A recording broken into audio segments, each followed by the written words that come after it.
सभी छात्रों को मेरा नमस्कार।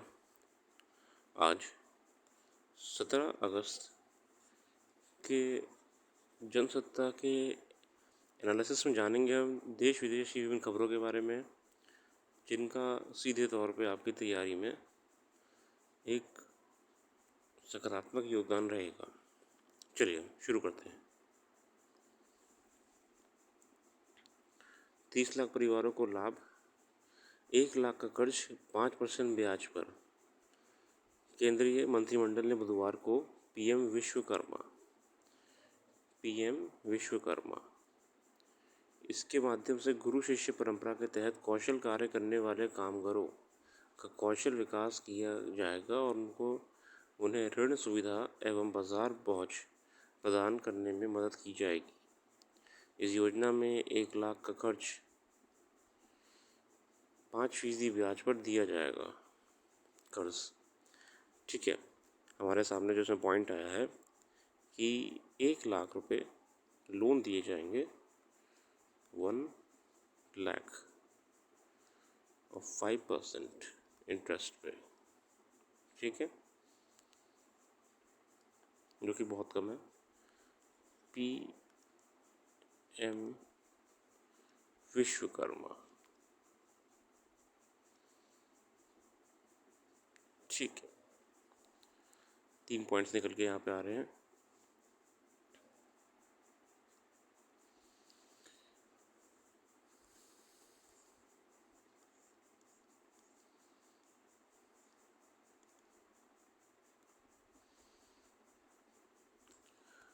पुरुषों के अधीन नहीं महिलाएं, संविधान में बराबरी का हक।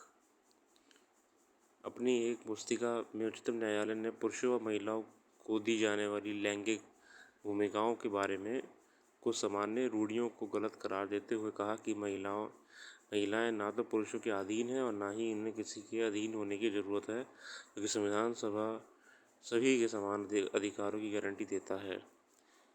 ये असल में एक जेंडर सेंसिटिव टर्म्स को लेके एक बुक निकाली है सुप्रीम कोर्ट ने, handbook on combating gender stereotypes.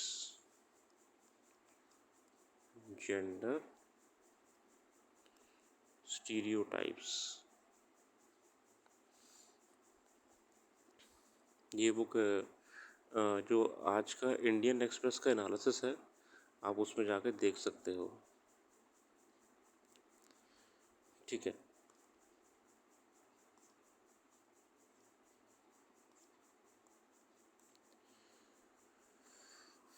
यहाँ पे समाधान के रास्ते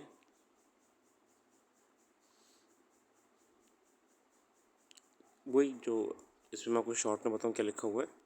बेसिकली एलएसी में जो हमने कल अपडेट पढ़ी थी कि सैन्य अधिकारियों के स्तर पे बातचीत हुई थी, तो उसमें निर्णय लिया गया था कि भारत और चाइना के बीच जो एलएसी पे तनाव है वो कम होगा। ये इस आर्टिकल पे कहा जा रहा है, प्रयास किया जा रहा है कि कम हो। इसमें जो की पॉइंट्स हैं, एलएसी पर गतिरोध के शेष मुद्दों को शीघ्रता से हल करने पर सहमति बनी है।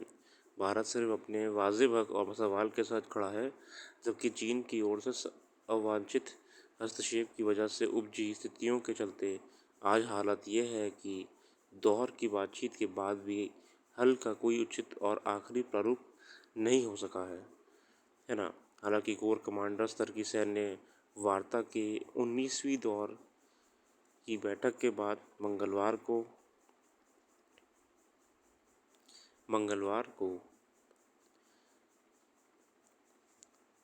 ओवरऑल जो इस मीटिंग का निष्कर्ष है कि देखिए, हम तो गलत है नहीं।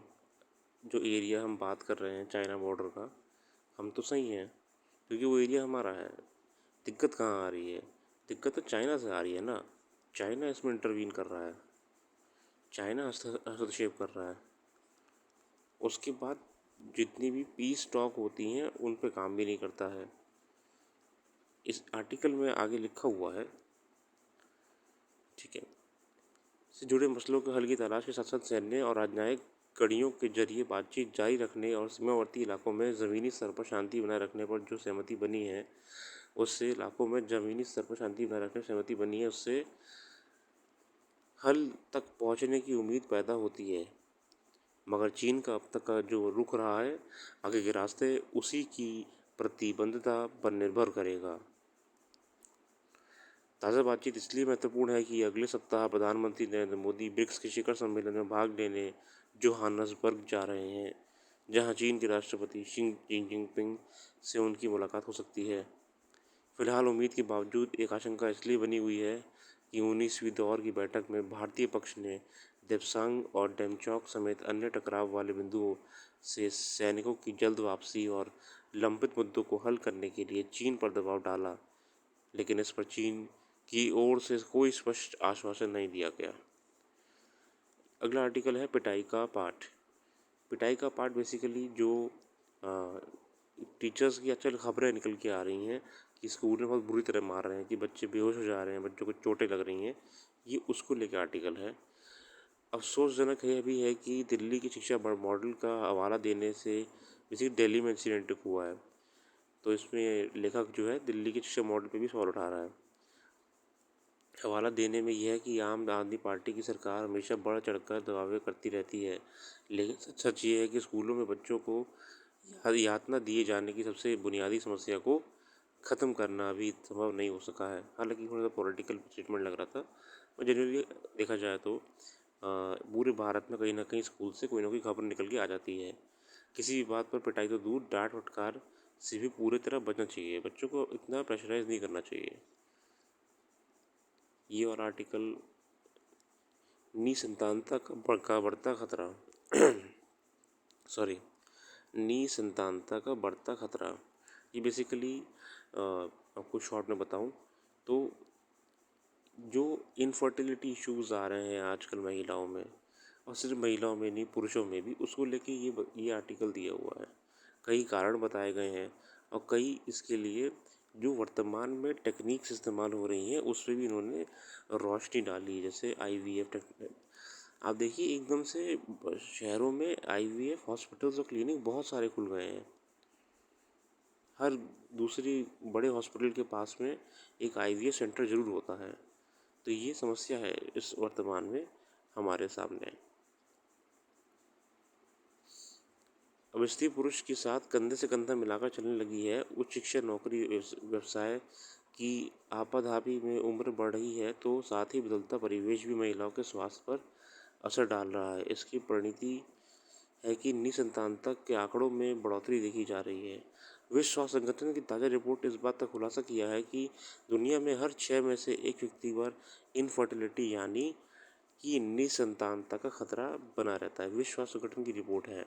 दुनिया की करीब 17.5% जनसंख्या निसंतानता का शिकार है।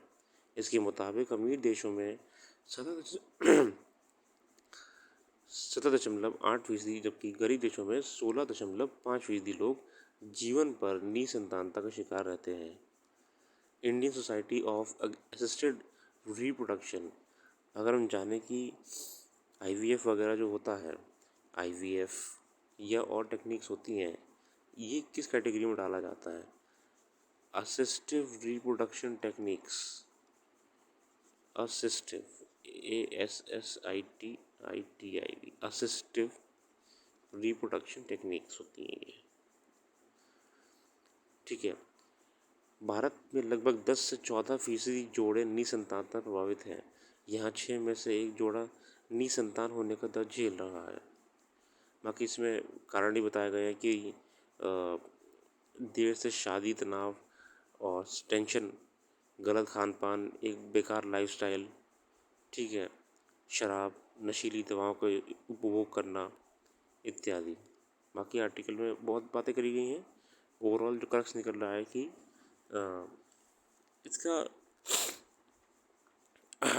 इसका जो मुख्य मेन कारण बताया गया है वो लाइफस्टाइल को भी बताया गया है। ठीक है। निसंतानता की बड़ी समस्या की प्रमुख वजह वर्तमान दौर में तेजी से बढ़ता प्रदूषण है, जो किसी न किसी रूप में हमारे शरीर में जहर घोलने का काम कर रहा है। हमारा रहन सहन, खान पान सब कुछ बदल गया है। 20% प्रशांत महासागर क्षेत्र में है, सॉरी, बदलती दिनचर्या के साथ ही जलवायु परिवर्तन में से इस पर असर डाल रहा है। निसंतानता के सबसे ज़्यादा पर दर मतलब जो ओवरऑल प्रशांत महासागर के क्षेत्र में पाई जाती है। चीन, जापान, ऑस्ट्रेलिया, न्यूजीलैंड देश शामिल हैं, जबकि ब्रिटेन समेत यूरोपीय देश में यहाँ पर 16% पाई जाती है। यही वहीं अमेरिका में ये आंकड़ा 20% है, जो कि बहुत ज़्यादा है। भारत में भी ये आंकड़ा 20% के करीब है। एक अन्य रपट के मुताबिक जम्मू कश्मीर, दिल्ली, हरियाणा, राजस्थान, उत्तर प्रदेश और झारखंड में निसंतानता की समस्या बड़ी तेज़ी से बढ़ रही है। विश्व स्वास्थ्य संगठन ने 15 से 49 वर्ष की महिलाओं के आंकड़ों के आधार पर यह निष्कर्ष निकाला है। इन विट्रो फर्टिलाइजेशन जैसी तकनीक को भी पर्याप्त वित्त पोषण नहीं मिल रहा है। ठीक है ना। आईवीएफ की टेक्निक्स में रिसर्च होना या फिर इनको प्रमोट करने के लिए। उदासीनता की प्रकृति, ये आर्टिकल आपका बेसिकली एक एथिक्स टाइप आर्टिकल है। कहा जाता है कि किसी हादसे का सबक ये होना चाहिए कि उससे बचने के रास्ते निकाल ले जाएं। लेकिन आज के दौर की सच्चाई ये है, देखिए मैं हो सकता है कि आपको सिर्फ हाईलाइट वाला पार्ट पढ़ाऊँ, क्योंकि अगर मैं वर्ड टू वर्ड पूरा पढ़ाऊँगा तो इससे बहुत लंबा बनेगा वीडियो। आप लोग प्रयास करो कि अगर वीडियो पॉज करके आप ये पढ़ना चाहते हो तो पढ़ो, बिल्कुल पढ़ो। मैं फ़िलहाल आपको थोड़ा सा हाईलाइट वाला पार्ट ही पढ़ाऊँगा ताकि वो जल्दी ख़त्म हो और जो मेन पॉइंट्स हैं वो निकल के आए। लेकिन आज के दौर की सच्चाई ये है कि हम यानी इंसान ऐसे जीव हो चुके हैं जो कई बार ठोकर खाने के बाद भी सुधरने का नाम नहीं लेते हैं। ठीक है, ठोकर हमें थोड़ी देर के लिए बाधित करती है, लेकिन उसका जख्म भरते ही हमारी चाल फिर बदल जाती है। 2-3 साल पहले के समय को पलट कर देखे जाए तो आसपास की बातें ही सबको याद होंगी। उस समय चकाचौंध से भरे ऊंचे ऊंचे व्यावसायिक परिसर या मॉल, रेस्तरां और सिनेमा घरों में चहलकदमी करती जिंदगी अचानक थम सी गई। घर में कैद रहते हुए मन मस्तिष्क आकुल व्याकुल हो गया था। लगने लगा था कि अब कब हम अपने पाँव घर से बाहर निकाल पाएंगे। लंबे समय तक इस चकाचौंध से दूर रहते हुए जब हमें घर से बाहर निकलने का मौका मिला, तब हम में से आमतौर पर सभी ने अपने आसपास की नदियों, पहाड़ों और इसी तरह की प्राकृतिक स्मरणीय जगहों की सैर की। टूरिज्म, सब ना पहाड़ों पे चले गए टूरिज्म के लिए। घर बैठे बोर हो गए थे कोविड के समय पे। प्रकृति की गोद में खुली आंखों से उस समय अब हमने कल कल करती नदियाँ देखी, पहाड़ देखे और पानी से लबालब बांध भी देखे। आसपास की स्वच्छ हवा भी दम भर कर ऑक्सीजन लिया। ये सब हम में से बहुतों के लिए एक अलग तरह का अनुभव था, क्योंकि इससे पहले हमारे पास इनके इस संधिदे में जाने का फुर्सत नहीं थी, सानिध्य में जाने की फुर्सत नहीं थी। उस कठिन समय में ज़्यादातर लोगों को मन में यह प्रार्थना भी आई होगी कि ईश्वर सब कुछ ऐसे ही अच्छा बनाए रखे। हाल ही में एक बांध के सावन में भी सिकुड़े रहने की खबर आई थी, जिसमें 1 वर्ष पहले गर्मी के मौसम में भी पानी भरा रहा था। नाव सवारी के लिए रखी हुई सभी नावें किनारे बंदी में मायूस खड़ी थीं। बांध का जलस्तर काफ़ी नीचे जा चुका था, जबकि हर वर्ष सावन आते ही लबालब पानी से भर जाता था। लेकिन आज हालात बदल गए हैं। ना बांध में उस स्तर का पानी रहा और ना ही उसे छोड़े जाने की उस रोमांचकारी अनुभव की उम्मीद दिख रही है। ठीक है, मतलब वाटर की दिक्कत आ रही है, पानी की समस्या आ रही है। सामान्य दिनों में अब नदी परती हो चुकी है और बांध भी रीत गए दिखते हैं। यही वही नदी का और बांध है जो बरसात के दिनों में अब तबाही का जरिया बनने लगे हैं।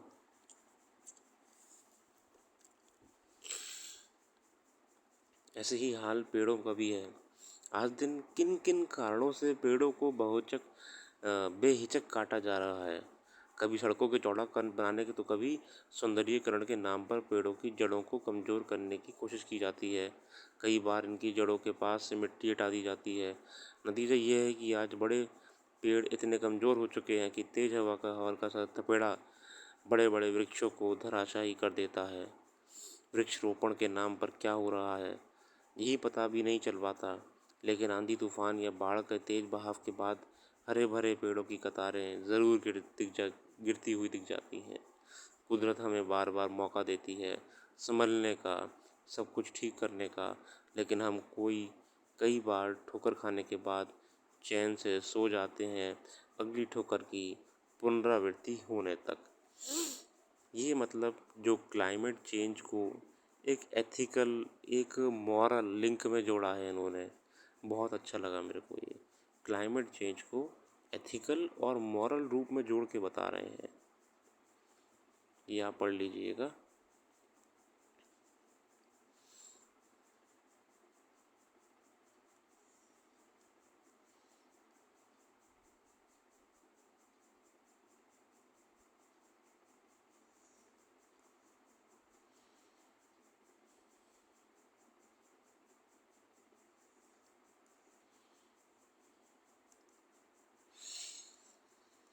यहाँ पे कुछ खास नहीं था ऐसा। ये बेसिकली हम जानते हैं कि इस समय फुटबॉल की लीग्स शुरू होने वाली हैं। सऊदी प्रो फुटबॉल लीग इस साल सुर्खियों में है। उसने यूरोपीय क्लबों के काफ़ी धाकड़ खिलाड़ियों को अपने यहाँ अनुबंधित किया है, कॉन्ट्रैक्ट भी लिया है। अभी तक नेमार, करीम बेंजामे, रियाद माह्रेज और क्रिस्टियानो रोनाल्डो जैसी महारथी खिलाड़ी सऊदी क्लबों टीम से जुड़ चुके हैं। सऊदी अरब के सार्वजनिक निवेश कोष में हाल ही में देश की 4 शीर्ष टीमें अल इत्तेहाद, अल नसार, अल हिलाल, अल अहली का अधिग्रहण किया है। बेसिकली हम जानते हैं कि इस समय जो सऊदी अरेबिया जो है आपका, ये बेसिकली फुटबॉल लीग शुरू करने वाली है और इसमें यूरोपियन प्लेयर्स को लाया है। जैसे मेसी ने ज्वाइन करा है, तो कुछ बड़ा करने वाले हैं ये। तो यहाँ पे उनकी टीम के बारे में दे रखा है, जो कि अभी आपके लिए इतना ज़रूरी नहीं है अनटिल अनलेस कि आपका इंटरेस्ट फुटबॉल में हो। अनुचित लैंगिक शब्दों पर लगाम लगाने के लिए पुस्तिका जारी। सुप्रीम कोर्ट ने बेसिकली पुस्तिका जारी की है। छेड़छाड़, वेश्या और हाउस वाइफ जैसे शब्द जल्द ही कानूनी शब्दावली से बाहर हो जा सकते हैं और इसकी जगह सड़क पर यौन उत्पीड़न, यौन कर्म और गृह स्वामिनी से शब्द ले सकते हैं। उच्चतम न्यायालय ने बुधवार को एक पुस्तिका का विमोचन किया जिसमें अनुचित लैंगिक शब्दों की शब्दावली है और उनकी जगह वैकल्पिक शब्द तथा वाक्यांश सुझाए गए हैं जिनका उपयोग किया जा सकता है। शीर्ष अदालत ने कहा कि लैंगिक रूढ़िवादिता से निपटने संबंधी पुस्तिका का उद्देश्य न्यायाधीशों और कानूनी समुदाय के सदस्यों को महिलाओं के बारे में हानिकारक रूढ़िवादी सोच को पहचानने, समझने और उसके प्रतिकार करने के लिए सशक्त बनाना है।